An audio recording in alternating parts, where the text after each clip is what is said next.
El doctor Jorge Luis Tortora Pérez es médico veterinario zootecnista, tiene una maestría en microbiología y un doctorado en microbiología. Es obviamente adscrito aquí a la Facultad de Estudios Superiores Cuautitlán UNAM y su línea de investigación y su área de trabajo es el genotipo y serotipo del lentivirus en pequeños rumiantes, ovejas y cabras. Además de pertenecer a mi área, orgullosamente patólogo también. Doctor, adelante, bienvenido y muchísimas gracias. De nada, Graciela, gracias a ti. Bueno, menos mal que en la presentación no iba a estar larga, eso me da gusto. Voy a compartir pantalla. Mi área fundamental de trabajo es salud animal en borregos y cabras, entonces no se espanten de que va a haber muchas más fotos de borregos y cabras, pero también incluí aspectos de cerdos que también me ha tocado manejar, culpa de los colegas de posgrado que trabajan con respiratorias del cerdo y pues tratamos de apoyarlos con la parte de patología. Entonces, vamos a ver, compartir pantalla. Por supuesto, adelanto que sé que las enfermedades metabólicas, lo acabo de comentar con mis estudiantes, justificando los que me salía antes de la clase, las enfermedades metabólicas en general a los veterinarios, yo diría a los del sector agropecuario en general, le generan a la mayoría de los compañeros urticaria. Y la razón es que metabolismo es así como algo demasiado entreverado. Voy a tratar de hacer esto lo más tranquilo posible, creo que así está, pero bueno, ya luego me aporrean hacia el final de la presentación, si es el caso. Le agradezco mucho a la doctora Higuera su generosa invitación a participar en este foro y a estar en contacto con todos ustedes. Bien, esto lo puse sobre todo a pedido de la doctora Higuera, pero además yo soy de los que afirmo que quizá la asignatura más importante de la currícula es bioquímica, al menos de la currícula veterinaria, y estoy casi seguro que la currícula de un zootecnista igual, pero la mala suerte hace que llevemos bioquímica en los primeros semestres de la carrera, cuando la mayoría de las veces no tenemos mucha claridad de qué se trata la carrera. Y claro, luego nos damos de topes cuando empezamos a llegar a las áreas profesionalizantes y hay que manejar problemas de alimentación, y hay que manejar terapéuticas y farmacología, en fin, y muchas veces aplicamos los tratamientos sin saber muy confiadamente en qué consiste mi tratamiento. Pero mi gurú de clínica me dijo que cuando tuviera tal o cual tipo de problema, le pusiera tantos mililitros de tal y cual cosa por kilo de peso vivo, y ahí me la voy llevando. Yo creo que es la más importante, yo en lo personal lo creo, lo dejo a su consideración, por supuesto, y es la más importante porque sin entender bioquímica difícilmente vamos a entender fisiología, farmacología, nutrición, alimentación, reproducción, etcétera. ¿Sí? Yo diría que es la básica más relevante, el cimiento más importante que tenemos en nuestra formación profesional. Los temas que me pidió la doctora Higuera fueron de hipoglicemia e hipotermia. Hay que señalar de una vez que son dos términos que en cierta forma tienen el mismo origen en trastornos energéticos en el recién nacido. Lo que sí es un hecho es que en la mayoría de las especies son la principal causa de muerte de los recién nacidos, ¿sí? Entonces, esto ya de por sí es un conflicto en las especies de producción. Después de haber estado alimentando y cuidando a una hembra gestante, que a lo mejor incluso le aplicamos algún manejo reproductivo como inseminación o peor aún, transferencia de embriones, que ya lleva una carga económica importante esa hembra gestante, resulta que pare vivo y se nos muere al segundo o tercer día, sino que inmediatamente después del parto, ¿sí? Estas dos condiciones son en este periodo, en esta etapa, ¿sí?, de la primera semana de vida, la principal causa de mortalidad, y como lo dice la diapositiva, ¿sí?, resulta de un desbalance energético, que tiene mucho que ver con los cuidados de alimentación que le dimos a la hembra gestante en el último tercio de su gestación y con la condición del recién nacido, ¿sí? ¿Por qué digo esto? Porque si suplemento, sobre todo en el componente energético, a la hembra gestante al final de la gestación, esto es válido en todas las especies, ¿sí? Voy a tener productos de mayor peso vivo, voy a tener mejor producción de calostro y leche de parte de esa hembra y voy a tener adicionalmente una mejor actitud materna de esa hembra hacia su cría, ¿sí? Voy a reducir el riesgo de que la parturienta abandone a la cría y no la alimente y se me muera de inanición, que al fin y al cabo tiene que ver con este concepto de hipoglicemia e hipotermia. Algo que a veces nos hacemos bolas, sobre todo en los últimos años, donde ciertas corrientes filosóficas salen con, disculpen la expresión, espero no herir a nadie, salen con la mafufada de que la ganadería tiene la culpa del cambio climático, ¿sí?, a consecuencia de la formación y liberación de gases de efecto invernadero, CO2, metano, desde las heces, desde los estercolarios, pero también el animal, en el caso de los rumiantes al eructar, y también en los monogástricos de sus flatulencias. Lo que me llama la atención, que a nadie se le ocurre ver si los humanos tenemos o no tenemos eructos, tenemos o no tenemos flatulencias. Pues claro que las tenemos. Pero le cargamos la mano a la ganadería y últimamente con argumentos bastante, para mí, muy agresivos, de decir que hay que bajarle al consumo de carne porque estoy favoreciendo, yo que soy 100% carnívoro por razones históricas, ¿sí? Mi historia me dice que siempre que un pueblo se hizo sedentario y agricultor, llegó un pueblo cazador, carnicero y le rompió el hocico. Entonces, yo prefiero ser carnicero, seguir siendo carnicero, ¿sí? Pero el argumento es que al consumir carne estoy favoreciendo la producción en granjas porcinas, en granjas de aves, en bovinos, y que entonces estoy generando gases de efecto invernadero. Esto porque somos tan tontitos los que afirman eso, que desconocemos el ciclo energético en el planeta. ¿De dónde proviene toda la energía del planeta? Excepto la atómica, pues del Sol, ¿sí? Del Sol.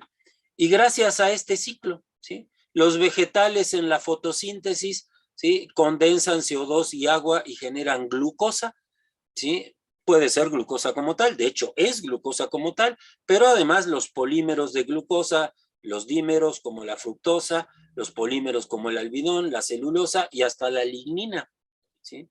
Esto va a ser consumido por un herbívoro, ¿sí?, o por un vegano, ¿sí? Y yo siempre digo, soy vegetariano, pero procesado. Yo prefiero darle la lechuguita y demás al herbívoro y luego comerme su carne, es decir, ya procesadita, ¿sí? Entonces, los omnívoros comemos esa carne y de esta carne obtenemos, entre otras cosas, energía, ¿sí?, que vamos a procesar en la respiración celular, ¿sí?, para producir y utilizar ATPs a partir de la glucosa, de esta glucosa que generó el vegetal, ¿sí? Ese proceso de respiración celular en el ciclo de Krebs va a generar CO2 y agua y se cierra el ciclo.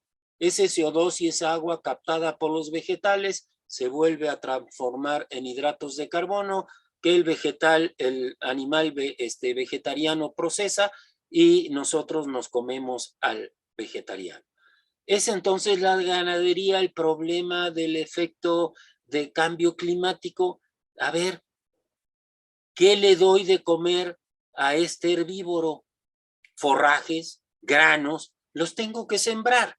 Entonces, si vemos el problema ganadero en su conjunto, aún en sistemas intensivos, porque también dicen, bueno, los bovinos en pastoreo y los rumiantes en pastoreo no son el problema. El problema son los corrales de finalización y engorda, porque ahí solo están en grano, están concentrados y generan grandes cantidades de gases. Sí, pero a esos animales, para finalizarlos, le tengo que dar vegetales como forraje, como grano, etcétera, ¿sí? Entonces, si hacemos un balance, ¿sí?, la ganadería sale con saldo favorable en términos de gases de efecto invernadero. Por supuesto, no por el animal, sino por los vegetales que tengo que sembrar y producir, el establecimiento de bosques y montes de abrigo, ¿sí? Pues a chaleco, yo estoy favoreciendo un saldo favorable a la ganadería en términos de gases de efecto invernadero. Obviamente, cuanto más eficiente es el proceso ganadero, con mayor razón tengo saldo favorable en términos de gases de efecto invernadero. Aquí puse este par de ejemplos porque efectivamente en el caso particular de rumiantes está claro que la emisión de gases de efecto invernadero en sistemas pastoriles es menor por las características de la dieta del animal que cuando pongo a estos mismos animales en corrales de finalización y de engorda intensiva. Ahora, ojo con el concepto de todos a pastorear. También se producen cerdos en pastoreo, ¿sí? Pero aquí vean el efecto. Estos son potreros, corrales de cerdo ibérico en Extremadura, España, ¿sí? Y vean qué bonito se ve la parte que utilizan los cerdos comparado con lo que hay por fuera de la cerca, ¿sí? Los árboles secos, porque una vez que los animales ya no tienen forraje disponible en el pastoreo, pues el cerdo empieza a hocicar y se va hasta sobre las raíces. Esto es un encino ya a punto de caerse, ya seco y ya muerto, un árbol por otra parte hermoso, ¿no? Aquí la glucosa va a ser utilizada en el metabolismo celular y va a tener impacto como fuente energética generando ATPs en toda la actividad celular, empezando por la homeostasis con el ambiente extracelular a través de los mecanismos de transporte membranal que requieren de gasto energético. De hecho, si alguien se pregunta, oiga, ¿y cuál no requiere? Pues ninguna. Todas las funciones celulares van a implicar un gasto energético relevante, ¿sí? Insisto, en un monogástrico, aunque sea herbívoro, o en un poligástrico, aunque sea herbívoro, ¿sí?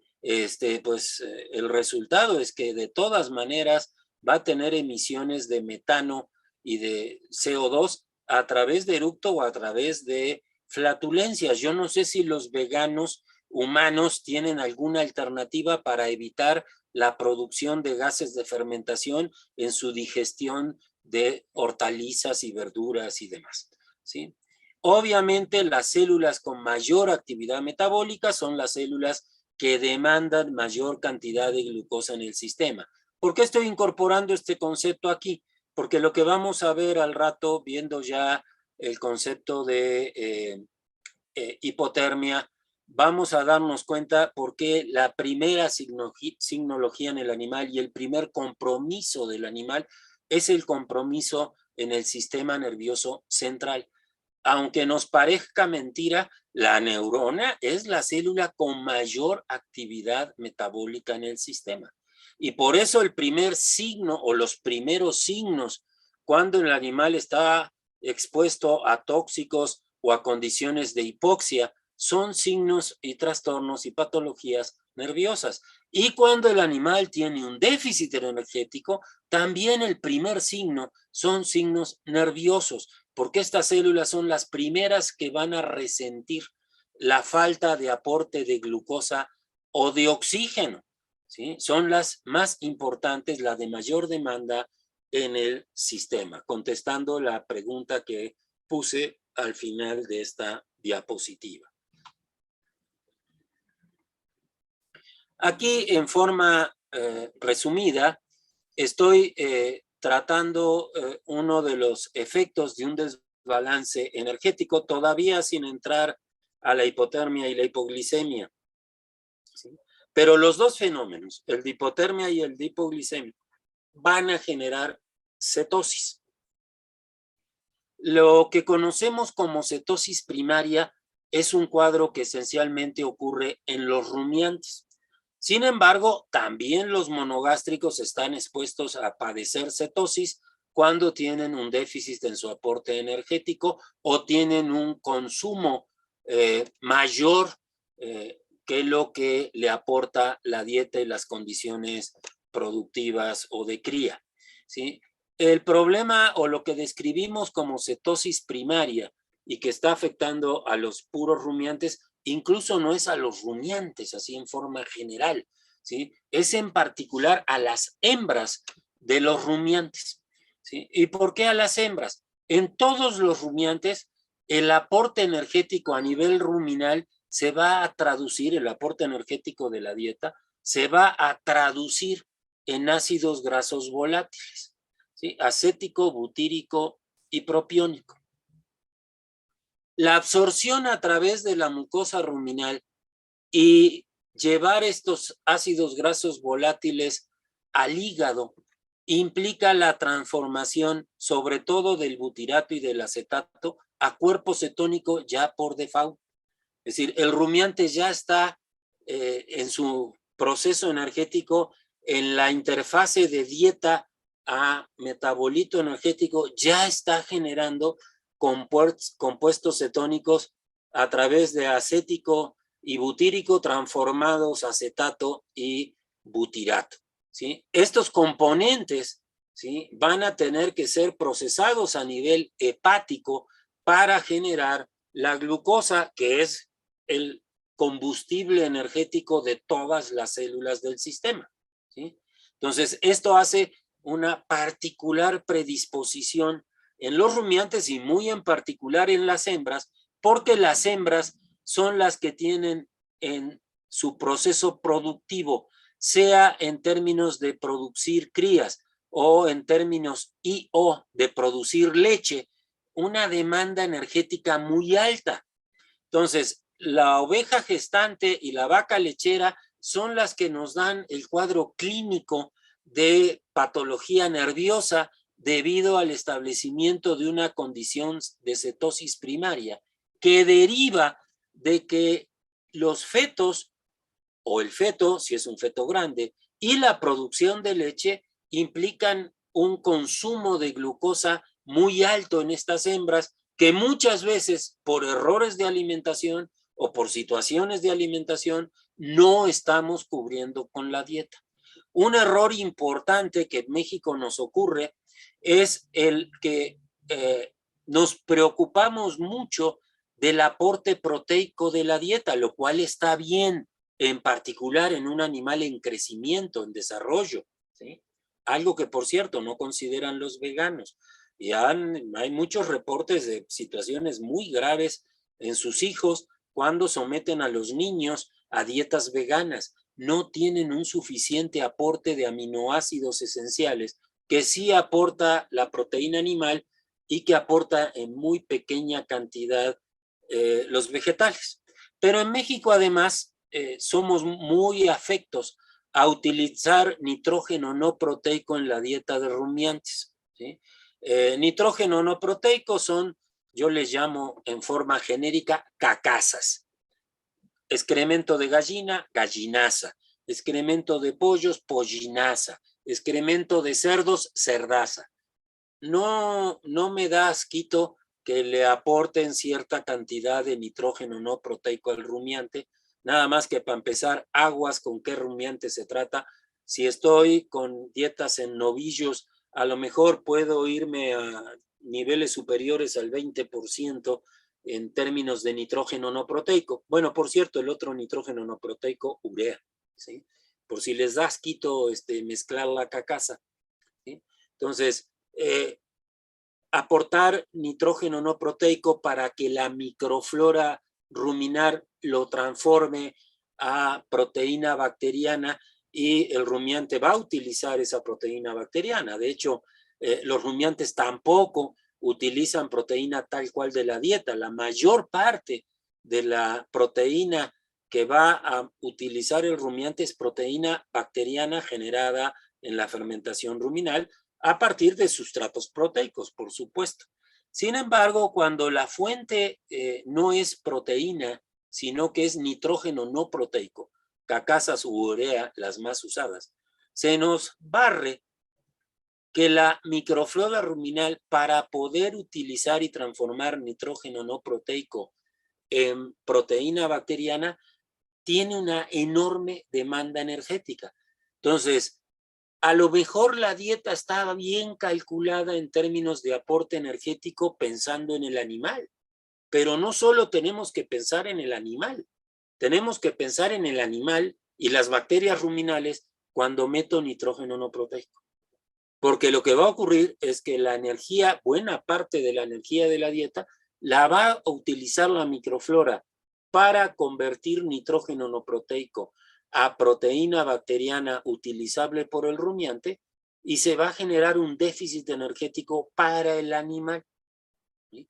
El otro aspecto importante, y por eso aquí está la proteína como tal, es algo que le cuesta trabajo entender en particular a las damas, ¿sí? Que la proteína tiene balance energético negativo, es decir, al procesar en el aparato digestivo la proteína y luego ya en el metabolismo interno metabolizar proteína para nuestra demanda proteica, implica un gasto energético mucho más alto que la energía que me puede aportar la proteína.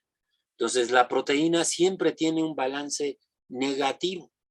Una dieta sencilla para adelgazar es aumentar la cantidad de proteína consumida contra el componente energético de la dieta y entonces se logra adelgazar con dietas razonablemente sanas.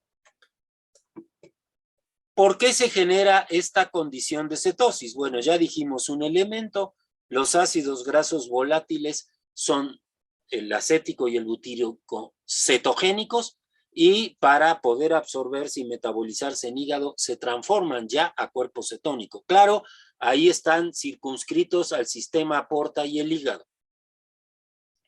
Pero cuando hay déficit de glucosa, ¿sí? Como estamos poniendo aquí en este cuadrito rojo, ¿sí? La hipoglicemia en el animal va a enviar las señales necesarias al hígado a través del hipotálamo, de los quimiorreceptores hipotalámicos, para que se genere neoglucogénesis en hígado. Esta señal es una señal esencialmente mediada por cortisol. Es el cortisol el que activa los mecanismos enzimáticos para procesar derivados de grasas hacia glucosa. Solo que al aumentar la utilización de grasas de reserva energética del animal, ¿sí? Se genera gran cantidad de acetilcoenzima A. Aquí les recuerdo, bioquímica, la acetilcoenzima A es el producto final del procesamiento de la molécula de glucosa para que pueda entrar al ciclo de Krebs, ¿sí? Es decir, la glucosa se va a convertir en dos compuestos de 3 carbonos que finalmente generan pirúvico y que ese pirúvico va a dar lugar al acetilcoenzima A. Para que el acetilcoenzima A entre al ciclo de Krebs, ¿sí? Requiere un aceptor en el ciclo de Krebs, que es el producto final del procesamiento de los ácidos tricarboxílicos en el ciclo de Krebs, ¿sí? Es el oxalacetato. ¿Sí? El oxalacetato se une al acetilcoenzima A que viene de la glucólisis y forma citrato. Y empieza el proceso en el ciclo de Krebs. ¿Por qué le llamamos ciclo? Porque va a terminar generando oxalacetato que va a captar una nueva molécula de acetilcoenzima A, va a volver a formar citrato. ese citrato va a isocítrico, cisaconítico, succínico, fumárico, málico, de vuelta a oxalacetato. ¿Sí? En ese proceso de cítrico de 6 carbonos a oxalacetato de 4 carbonos, se liberan 2 CO2. Ahí se libera el CO2 de la respiración celular. Lamentablemente, la neoglucogénesis utiliza oxalacetato, lo lleva a pirúvico para generar glucosa. Entonces, cuando empieza la neoglucogénesis, se juntan dos situaciones negativas en términos metabólicos. Por un lado, aumenta en forma muy dramática la utilización de grasas como reserva energética, generando grandes cantidades de acetilcoenzima A, al mismo tiempo que está bajando el oxalacetato porque está siendo llevado a la generación de glucosa vía fosfenol piruvato, ¿sí? El resultado es que esta acetilcoenzima A va, en lugar de entrar al ciclo de Krebs, donde tenemos la mayor producción de energía, va a irse a generar cuerpos cetónicos. Y como decíamos hace un ratito, el sistema nervioso central es nuestro sistema de alerta, ¿sí? Está quedándose sin glucosa la neurona, se ataranta el metabolismo neuronal, pero a su vez los cuerpos cetónicos en exceso actúan como tóxicos neuronales, ¿sí? Entonces, la signología del animal con déficit energético y cetosis, incluso sin necesidad de cetosis, con la pura hipoglicemia, es signología nerviosa. Los que ahorita están aguantando mi charla sin haber comido algo a media mañana o ahorita mismo, espero que sí, si tienen un sándwich, una galleta, se la estén comiendo ahorita, empiezan a sentir somnolencias, empiezan, ay, qué cosa más aburrida lo que platica este señor. Sí, es probable que sea aburrido, pero resulta que están somnolientos no porque la charla sea aburrida, sino porque están empezando a resentir el déficit en glucosa. Vean este caso, se los pongo porque es también a la necropsia. Si no procedemos, si no nos damos cuenta de qué le está pasando al animal y no le damos una fuente inmediata de glucosa simplemente con un suero dextrosa de alta concentración, el animal se muere, ¿sí? Vean acá, esta es una borrega primala, pero con una gestación doble. Vean el tamaño del cuerpo del útero gestante comparado con la canal, con la carcasa del animal. Es fenomenal la relación útero-peso vivo. Pero además vean el color del hígado, ¿sí? El hígado presenta un color claro, un color medio amarillo anaranjado, diría yo, pero bueno, sobre colores, los gustos, dicen los españoles, ¿verdad? El color que ustedes consideren, pero no tiene el color vino tinto que debe tener un hígado normal. Está pálido, ¿sí? Y está pálido por el aporte de grasas del sistema para la neoglucogénesis. Está llegando gran cantidad de triglicéridos al hígado para que en el hígado se procese hacia la neoglucogénesis, ¿sí? Esa gran cantidad de grasas, incluso si hacemos un estudio histológico, vamos a ver en los hepatocitos el famoso cambio graso. Los hepatocitos tienen un citoplasma muy vacuolado por el acúmulo de grasas en el citoplasma, ¿sí? Una forma de diagnóstico interesante, incluso la podemos usar a la necropsia si tenemos dudas, pero el chiste es usarla en el animal vivo. Es con una gota de sangre, una gota de orina, una gota de leche en el caso de las vacas, aplicarla en una tira reactiva. La tira reactiva me dice las dos cosas, hipoglicemia y cetonemia o cetosis, ¿sí? Y me dice el diagnóstico. Maravilloso invento del hombre blanco. Nada más recuerden que las tiras reactivas son útiles en casos clínicos, pero son menos útiles en investigación porque la sensibilidad de las tiras reactivas no es tan adecuada si están ustedes en un trabajo de investigación tratando de monitorear el efecto de una determinada dieta sobre una condición productiva del animal en cuanto a balance energético, pues lo correcto es determinar beta-hidroxibutirato como uno de los cuerpos cetónicos más importantes, glucosa en forma directa, acetato en forma directa, en pruebas en el laboratorio clínico o de patología clínica para que Graciela esté contenta. Aquí está esquematizado el problema un poco más ampliamente, de todas maneras muy resumido. Aquí tienen el cuadro de la neoglucogénesis en punteado, ¿sí? Aquí está el oxalacetato que se junta con la acetilcoenzima A, se incorpora y forma el citrato de 6 carbonos y empieza el ciclo de Krebs, el CK, ¿sí? Y termina de vuelta en oxalacetato de 4 carbonos. Se une a la acetilcoenzima A de 2 y se forma el citrato. Las proteínas, que hace un rato las mencionamos, el aporte energético proteico es muy pobre, algunos aminoácidos se incorporan en el metabolismo intermedio yéndose hacia el alfa-cetoglutárico, el alfa-cetoglutarato del ciclo de Krebs, pero esto hace que se brinque 2 de los saltos energéticos que generan ATPs. Es la razón por la cual las proteínas sí pueden aportar energía, pero en cantidades muy pobres. Y como les decía, el oxalacetato en un animal que está siendo estimulada la producción de glucosa a través de neoglucogénesis mediada por cortisol, el oxalacetato se va hacia fosfonolpiruvato, piruvato y el piruvato hacia la síntesis de glucosa. Lo que les comenté en un rumiante, los ácidos grasos volátiles, aquí se agregan los porcentajes que estoy seguro que ustedes se conocen, saben, ¿sí? El 75% del ácido graso volátil más abundante es acetato en condiciones habituales, luego butírico 5% y propionato 20%. Ahora, el propionato es un ácido graso volátil que denominamos glucogénico, ¿sí? Porque este va directo a la neoglucogénesis, ¿sí? Entonces, el propionato o las dietas que favorecen la formación de propionato reducen los riesgos de cetosis.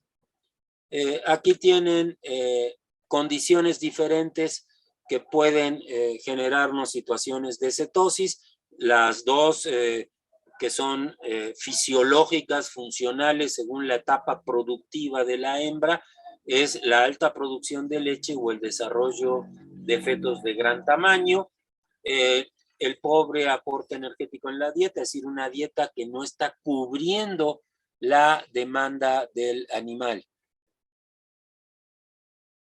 Por favor, hagan atención a lo que puso Graciela en el chat para las preguntas. Lo que dijimos, dietas basadas o que están mandando nitrógeno no proteico, las bacterias van a consumir parte de la energía de la dieta. Y enfermedades que eventualmente reducen el consumo de alimento en los animales o impiden que el animal, por ejemplo, los problemas, las estomatitis o las patologías en patas, que en sistemas pastoriles están reduciendo la habilidad del animal para cosechar forraje, para cosechar su alimento, ¿sí? Si yo le doy harinas en un pesebre, aunque el animal tenga una estomatitis del origen que sea, puede de todas maneras consumir una buena parte de esa harina.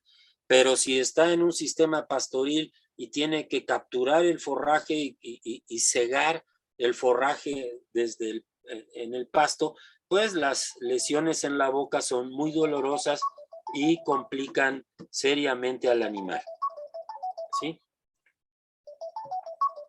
El factor de estrés, recuerden que el estrés como respuesta de alarma, como respuesta adaptativa, lo primero que hace es aumentar la demanda energética por un consumo exacerbado de glucosa a consecuencia de las respuestas vasculares involucradas en el estrés, muy en especial la vasoconstricción periférica. Los tejidos en vasoconstricción están en hipoxia y entonces mayoritariamente hacen glucólisis anaerobia en su en su intento de generar ATPs, y esa glucólisis anaerobia está consumiendo grandes cantidades de glucosa sin la debida reposición. Obviamente la época de parto, cuando el problema es un problema vinculado al consumo fecal, es bastante crítica, sencillamente porque, ejemplo, en México, cabras y ovejas mayoritariamente están pariendo en diciembre y enero. Y en diciembre y enero ya llevamos 2 meses de secas y la disponibilidad de forraje para los animales es muy pobre. Entonces el animal se está alimentando mal justo hacia el final de la gestación, cuando su demanda energética es más alta. Se los pongo porque pues sí podemos jugar con la demanda energética.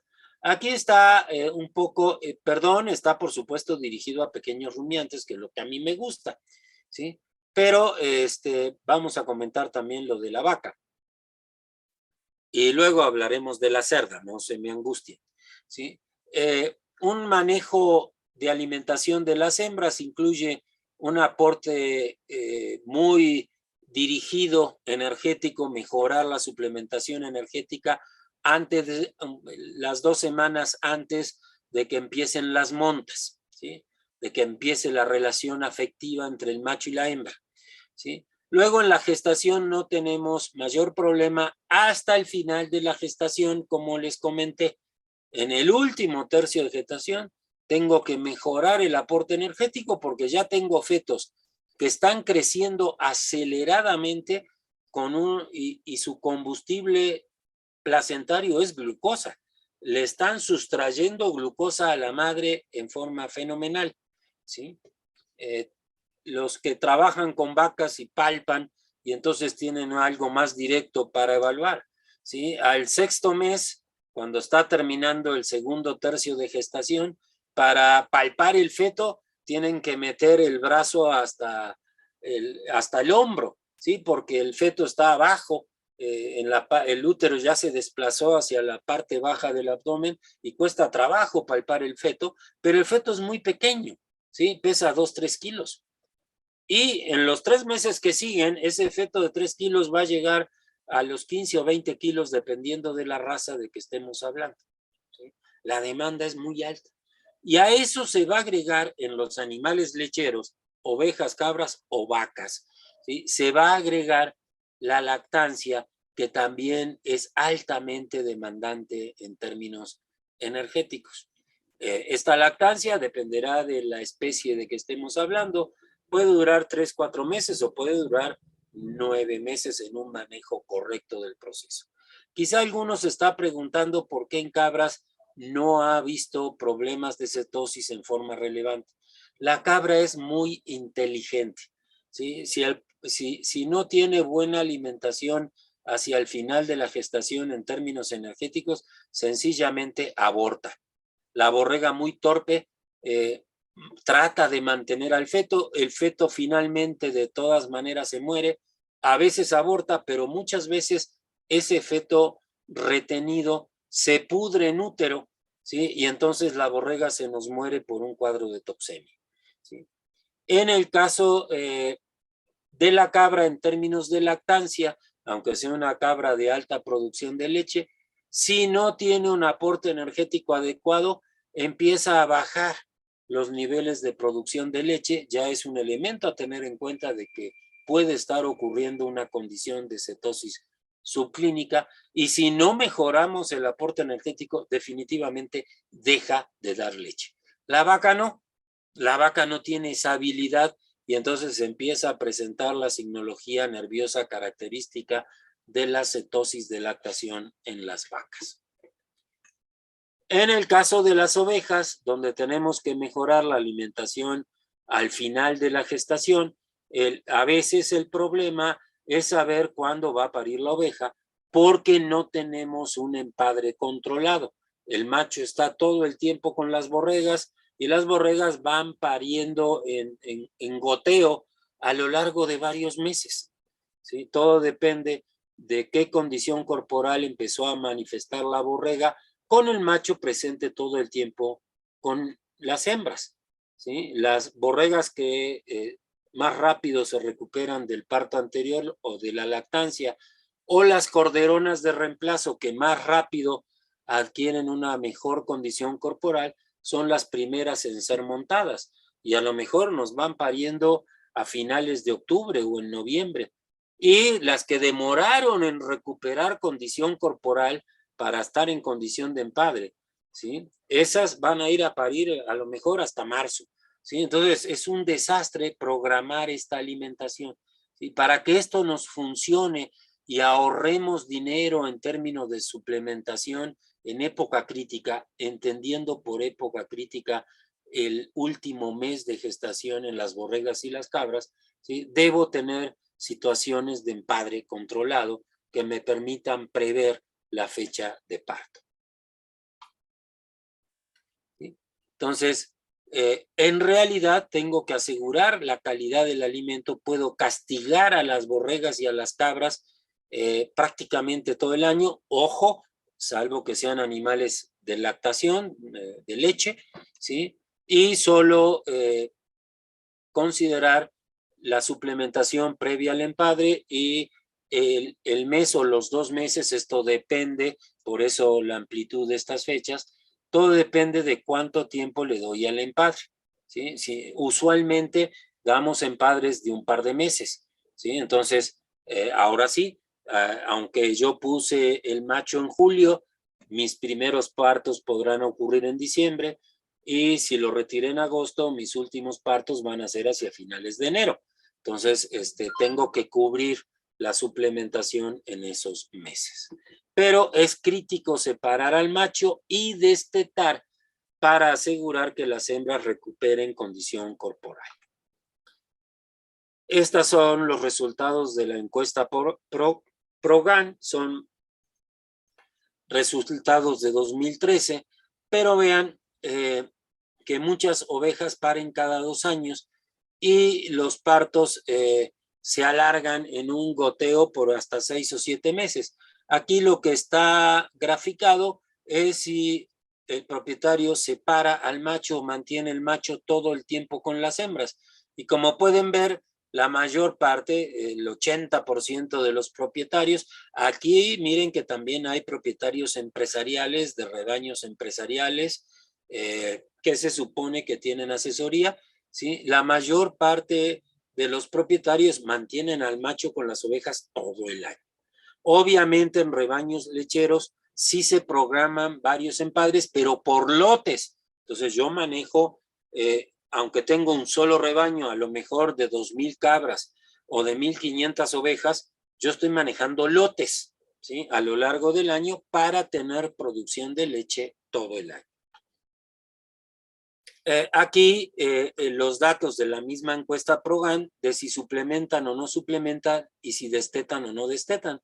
Y como verán, aún estamos en una situación bastante primitiva, diría yo, de que no se desteta a las crías, ¿sí? Y tampoco se suplementa. Muchos productores incluso contestaban que sí suplementaban, pero a la hora de responder con qué suplementaban, suplementaban con zacate de maíz, en greña muchas veces. Ese zacate de maíz como alimento es de pobreza franciscana, ahora que está de moda el aspecto franciscano, ¿sí? Es de pobreza franciscana en todo, energía y proteína, ¿sí? Pero además, al preguntarle en qué época suplementaba, en secas. Entonces, en realidad no está suplementando en función de la condición productiva del animal. Está suplementando porque si no le da, aunque sea zacate de maíz en greña a los animales simplemente no tienen que comer. El recién nacido, y aquí ya entramos a lo de hipotermia y hipoglicemia como cuadros en recién nacidos. En todos los casos, incluidas las mascotas, ¿sí? Para que no se sientan totalmente defraudados con esta charla.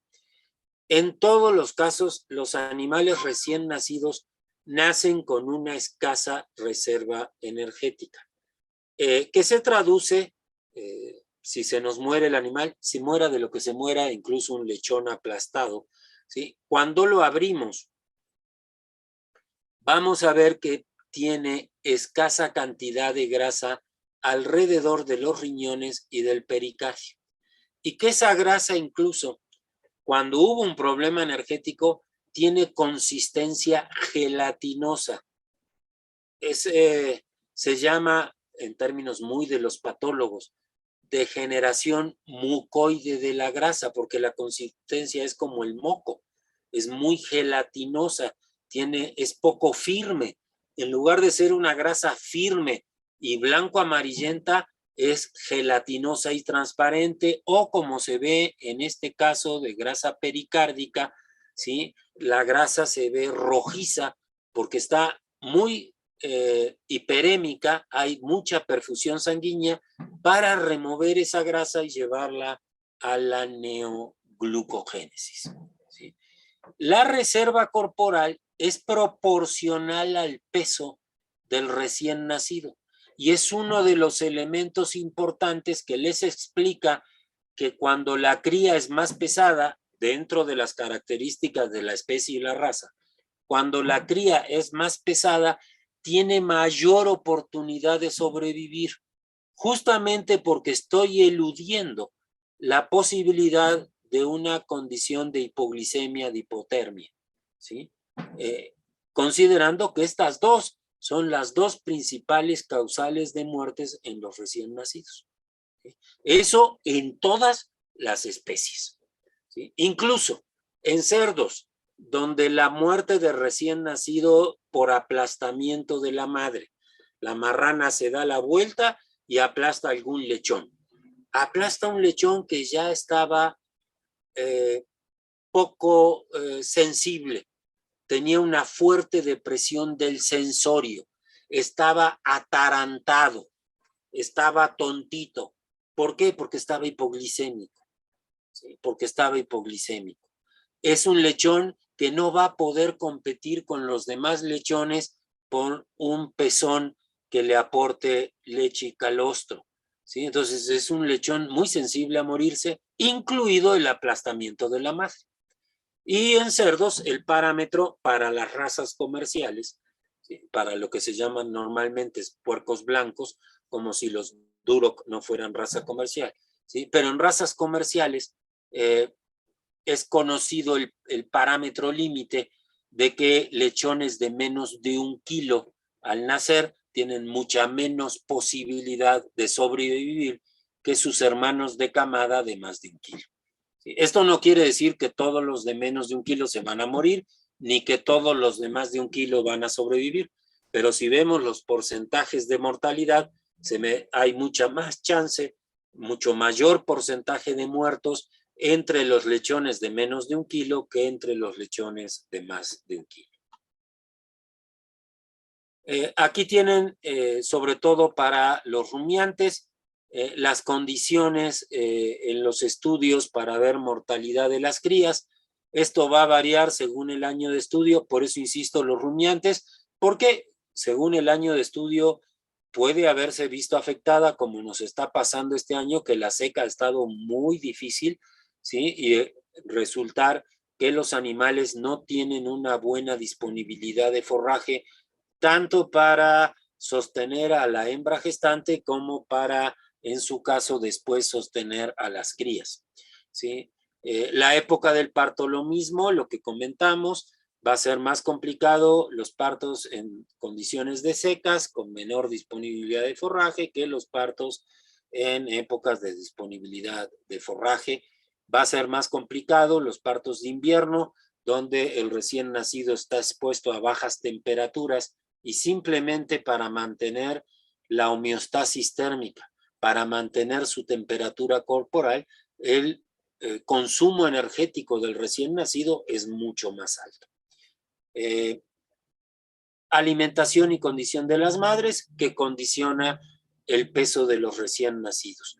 Algo que tampoco les comenté, hay relación directa entre el peso del recién nacido y su reserva energética, pero también hay una relación directa entre el peso del recién nacido, y es una relación negativa, entre el peso del recién nacido y la superficie corporal. la superficie de piel. Cuanto más liviano es el recién nacido, proporcionalmente es más alta la superficie corporal. Es decir, ese recién nacido de bajo peso pierde más fácilmente calor porque tiene más superficie corporal. Entonces, su demanda energética para mantener calor, para hacer homeostasis térmica, es mayor. ¿Sí? La condición de hacinamiento, que esto es para animales que están libres, no es el caso de las puercas que estén en una jaula de parto, ¿sí? Pero la condición de hacinamiento genera estrés en las parturientas y abandono de crías, ¿sí? Y en general, bueno, va a depender de qué raza dentro de una especie, cada especie tiene comportamiento, y aquí incluyo hasta las mascotas y las condiciones generales de manejo. Este cuadro lo hice para rumiantes, para borregas en concreto, ¿sí? Como verán, es un fuerte ataque indígena, pero simplemente quiero jerarquizarles la parte que está en el cuadro rojo, ¿sí? La importancia de la buena alimentación de la hembra al final de la gestación, que redunda en un mejor peso de los recién nacidos y por lo que hemos venido platicando, la posibilidad de sobrevida en ese animal. Va a haber mejor actitud materna, va a haber mejor calostrado. Me voy a ir rápido porque ya me comí la hora. Para saber de qué se mueren, si es efectivamente un problema de alimentación y balance energético, hay que hacer la necropsia. Y claro, acostumbrarnos a hacer necropsia y saber interpretar los resultados. Ya les mostré esos corazones con grasa gelatinosa. Esto lo pongo en todas las pláticas para que me odien, pero es una realidad. Si el productor ve que el veterinario no hace necropsia, lo mejor que puede hacer con él es correrlo, ¿sí? Mandarlo a la fregada. Aquí cuidado, en México en particular, tenemos alta prevalencia de brucelosis. Lo primero, antes de abrir un recién nacido, especialmente en el caso de rumiantes, pero también en cerdos, verifiquen que no sea un aborto por brucela. El tamaño y el aspecto del feto les va a dar señales. Esto lo voy a eludir, lo voy a evitar, ¿sí? Entonces, aquí condiciones, esto lo van a tener disponible, así que me voy a ir rápido en esto. Condiciones de abandono de la madre y de muertes intraparto por falta de fuerza de la hembra para expulsar los productos. Una característica a la inspección externa, el edema cefálico, en este caso un cordero cabezón, un cordero yucateco que quedó atorado en el canal de parto y se edematiza la cabeza. Las empresas, como siempre, nos ayudan muy estúpidamente con sus folletería con argumentos de venta. Estos son puras estupideces. No hay ninguna parasitosis intrauterina que no genere aborto, y las parasitosis que generan aborto son protozoarios y no tenemos tratamiento para los protozoarios, ¿sí? Tampoco hay problemas como los que se señalan para que estemos obligados a aplicar antibióticos. Es una estupidez, y lo peor que al hacer esto comprometemos la relación de la madre con la cría y que esa cría tenga buen acceso a la ubre, al pezón y consuma calostro y leche. En cerdo las instalaciones son muy críticas, ¿sí? Pero lo que comentábamos, aquí tenemos una granja muy primitiva. Esta foto, de hecho, es una foto vieja aquí en Coacalco, pero las granjas de Coacalco eran bastante antiguitas en sus características, ¿sí? Y entonces se le ponía una barrera para que los lechones se metieran, estuvieran con mayor confort térmico. Aquí se ponían las chimeneas y las estufas, fueran con focos o fueran de gas, para que los lechones tuvieran un ambiente más cálido. La marrana quedaba fuera para que no los aplastara. Obviamente, como fuera, los lechones tenían que salir a alimentarse y en ese momento, si estaban atarantados, podían morir por aplastamiento. Las jaulas modernas que reducen muchos de estos riesgos y mejoran la condición térmica en la nave y reducen la hipotermia en los lechones, ¿sí? Y bueno, los de pastoreo, que de todas maneras se les ponen estas casetitas que se ven aquí al fondo para que las marranas se metan ahí a parir. ¿Sí? Lo que les decía, hago la necropsia, debo ver coágulos de leche en el estómago. Si no hay leche en el estómago, el animal no se pudo alimentar, y ver la grasa perirreñal, la grasa pericárdica, en qué condición está y qué tan importante pudo ser el déficit energético. Ahora, consideren que puede ser que la madre abandonó la cría, ergo no hay leche y la grasa está consumida, ¿sí? O puede ser que la instalación es mala y el animal se enfrió violentamente, hipotermia. Entonces el animal se enfrió bruscamente, recurrió a su reserva energética, no fue suficiente porque era un animal liviano que perdía mucho calor por piel, y el animal también se nos muere en hipotermia, sin leche, sin grasa, ¿sí? Son distinguibles en un borrego, sí. Cuando la madre no quiere alimentar, el cordero, si nació de buen peso, se para y camina detrás de ella o de otras hembras que le pudieran dar leche, y en el estómago, en lugar de leche, encuentro paja y excremento. El animalito trata de comer algo y consume lo que encuentra en el corral, y hay excremento y hay paja en el estómago. Pero algo importante, las pezuñas de los dedos están desgastadas y están negras.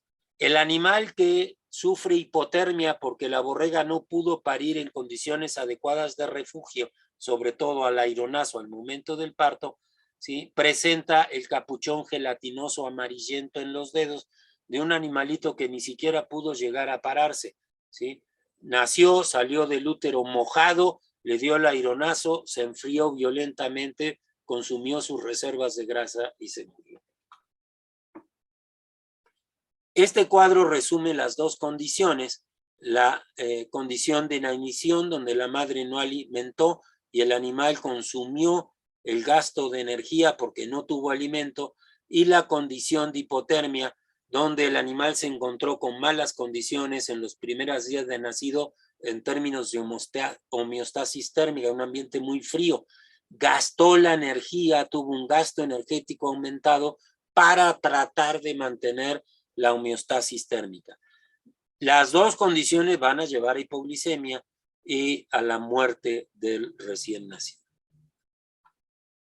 Vean aquí, aunque aquí hay efectos entreverados entre peso y tamaño de camada, son de oveja, vean cómo también en las borregas, por supuesto, no solo en los cerdos, corderos que nacen, cuidado, aquí son Peligüey y Black Belly, ya de por sí son razas muy livianas, ¿sí? Pero corderos de menos de 1 kilo, el 73% se murió, ¿sí? De 1 a 2 kilos ya solo la mitad se me murió. De más de 2 kilos ya solo el 10%, y de más de 3 kilos, que son para Peligüey y Black Belly, son corderos excepcionales, ¿sí? Black Belly y Peligüey puro. Ya si están encastados con razas como el Dorper o el Katahdin, ya cambia la película. Aquí ya el porcentaje de muerte fue más bajo. Y como les decía, en lechones este parámetro se pone en 1 kilo. Entonces, cuidado con la prolificidad, porque voy a tener corderos más livianos. Tengo que asegurar con mayor razón la buena alimentación de la hembra al final de la gestación. En el caso de corderos, y si se puede, este es un rancho en Zacatecas que no sé si sigue existiendo, borregas en una excelente pradera de combinación alfalfa, avena, festuca. Estos corderos tienen menos de 60 días, y ya son casi del tamaño de la madre, y vean que incluso en partos gemelares, pero vean las ubres de estas borregas bien alimentadas. Listo. Le doy el mando, doña Graciela. Muchísimas gracias, doctor. Excelente plática. De nada, al contrario, me disculpo por colgarme, pero ya saben ustedes que siempre me cuelgo. No, no se preocupe. Aquí tenemos unas preguntas. Si nos puede hacer el favor de contestarlas. Permítame tantito porque voy a leerlas aquí. Bueno, preguntan, ¿qué tan frecuente es la cetosis en las borregas que están destinadas a producción de leche? El lío en la borrega de producción de leche en términos de toxemia de gestación es exactamente el mismo que en una borrega de carne, donde el producto es el cordero que se va a finalizar y se va a carne. En producción de leche, de todas maneras, si no se le mejora el aporte energético a esa borrega, puede hacer cetosis de lactación, tal cual lo hace la vaca. Lo que pasa que no estamos habituados a manejar borregas de leche. Cuidado, en casi ninguna parte del mundo. Los grandes productores de leche ovina son Francia, España y Italia. En México tenemos 3 o 4 rebaños produciendo leche, algunos de ellos incluso produciendo quesos excelentes y de muy alto costo. La leche de oveja, en cualquier parte del mundo que se pongan a trabajar leche de oveja, es la leche más cara. ¿Sí? Más cara que la de la cabra, más cara que la de la vaca, por supuesto. Perfecto. Otra pregunta. ¿Qué fuente de proteína sería la indicada a manejar en estos casos? ¿Y cuál sería el porcentaje proteico a utilizar? Bueno, en rumiantes en general, las dietas de mantenimiento andan en porcentajes del 13%, que por cierto es uno de los graves problemas en el trópico. ¿Sí? Nuestros pastos de trópico son muy abundantes, pero no llegan al 6% de proteína. Y cuidado, lo mínimo de mantenimiento en un rumiante es 9%. Ahora, ¿cuáles pueden ser fuentes de proteína? Las que usan los nutriólogos. Usualmente en México usamos mucho pasta de soya, usamos alfalfa achicalada o fresca, según el caso. Hay que tener los cuidados respectivos para el manejo de la alfalfa, pero son forrajes que tienen un 20% de proteína y proteína de alta calidad. No sé si esa era la pregunta, si no, vuelva a preguntar, por favor. Sí, yo considero que sí, pero si no, que nos lo coloquen aquí en el chat, o si gustan incluso también levantar la mano, adelante. Otra pregunta dice, ¿recomienda usted el uso de glicerol o de propilenglicol? Y si es así, ¿cuáles serían las inclusiones? ¿El uso del propionato de calcio tendría ventaja sobre los dos anteriores? Sí, el propilenglicol, la bilglicerina, sí se las recomiendo porque o la glicerina como tal, el glicerol, va a favorecer la formación de propiónico, ¿sí? De ácido graso volátil propiónico. ¿Sí? Eso va a mejorar la respuesta en la neoglucogénesis porque el propiónico es glucogénico a diferencia de acético y butírico. Pero hay otro factor importante, es que simplemente chorreamos en el pesebre el alimento con la glicerina y hacemos que ese alimento sea más atractivo para el animal, sea más palatable. Entonces tiene dos efectos. Mejorar el consumo de una dieta que ya debo haberle mejorado el aporte energético. No voy a estar esperando a resolver el problema con suero glucosado. ¿Sí? Tengo que de inmediato cambiar la dieta y dar una dieta de mejor calidad energética. Si había cacasas, retirarlas. ¿Sí? Y meter el glicerol mejora la palatabilidad, hace que el animal con mayor apetencia consuma ese alimento más energético y favorece la formación de propiónico.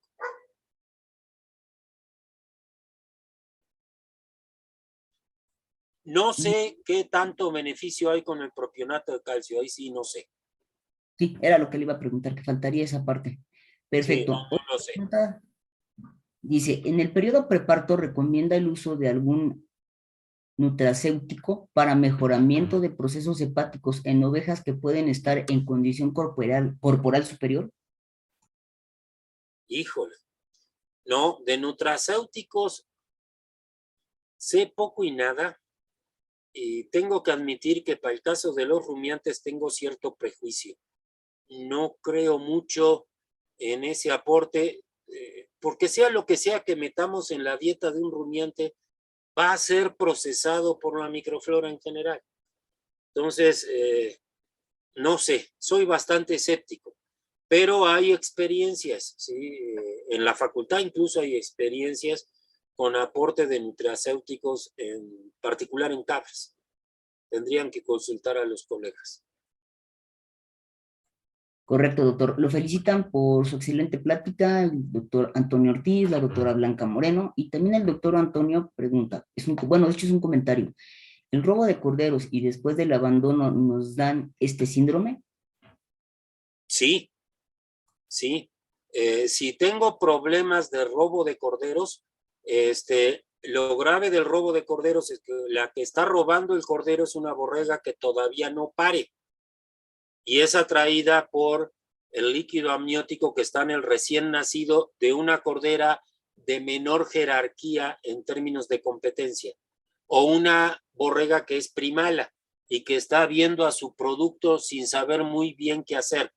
Llega la borrega con mayor experiencia, empieza a atenderlo, a lamerlo, a secarlo y a ofrecerle el pezón. El cordero adopta a esa mamá, solo que esa borrega, cuando le toca su parto, que va a ser en un par de días, abandona al adoptado y el adoptado sufre inanición. Sí, es un problema serio y es un problema de instalaciones, de hacinamiento y de mala distribución de los animales. Tenemos que intentar, yo sé que eso cuesta, hay que poner cercas que separen los grupos, sí, pero tenemos que intentar separar categorías, borregas más pesadas y de mayor experiencia con más partos, sobre todo de las primalas más livianas, menos competitivas y que además no tienen experiencia de parto y atención materna. Excelente. Y bueno, la última que me aparece aquí en el chat ¿sería interesante usar proteína sobrepasante? Sí, sí, de hecho es una estrategia. Lo que no estoy seguro, porque no me dedico a eso, no soy del área de alimentación y nutrición, la proteína, no sé cómo van los costos en la formulación de esas dietas para tener proteína sobrepasante. Es decir, la idea de proteína sobrepasante es que proteína verdadera llegue al intestino sin ser procesada como sustrato por la microflora. No soy de nutrición, entonces no voy a decir tonterías. Los que tengan interés en cuestiones de proteína sobrepasante consultan a alguno de los colegas de alimentación de la facultad o de nutrición de la facultad. Correcto, doctor. Pues son todas las preguntas. No sé si alguien quisiera comentar algo y levantar la mano. Ya estamos colgados, Graciela? Sí, ya. Pues listo, doctor. Sería todo. Le agradezco infinito. Excelente No, no, charla. al Muchas contrario, felicidades. les reitero mi agradecimiento a ustedes como organizadores de este ciclo de charlas. Ojalá estén asistiendo muchos de los estudiantes de los primeros semestres que están llevando bioquímica por obligación. Si no fuera obligatorio, no me meto. Es fundamental bioquímica. Sí, y creo que en esa línea están un poquito trabajando el departamento. Nosotros nos sumamos, pero sí, echaremos muchas No, ganas. ustedes más vale, Claro, Graciela, porque nos también para conviene. llevar un curso de patología clínica, si no saben bioquímica, van a parir chayotes y de nalga, Sufrimos las consecuencias. Bueno, no me resta más que agradecerles a todos. Nos vamos a retirar hora de la comida. Regresamos a las 2 de la tarde y seguimos aquí en el webinar. Muchísimas gracias a todos. Gracias.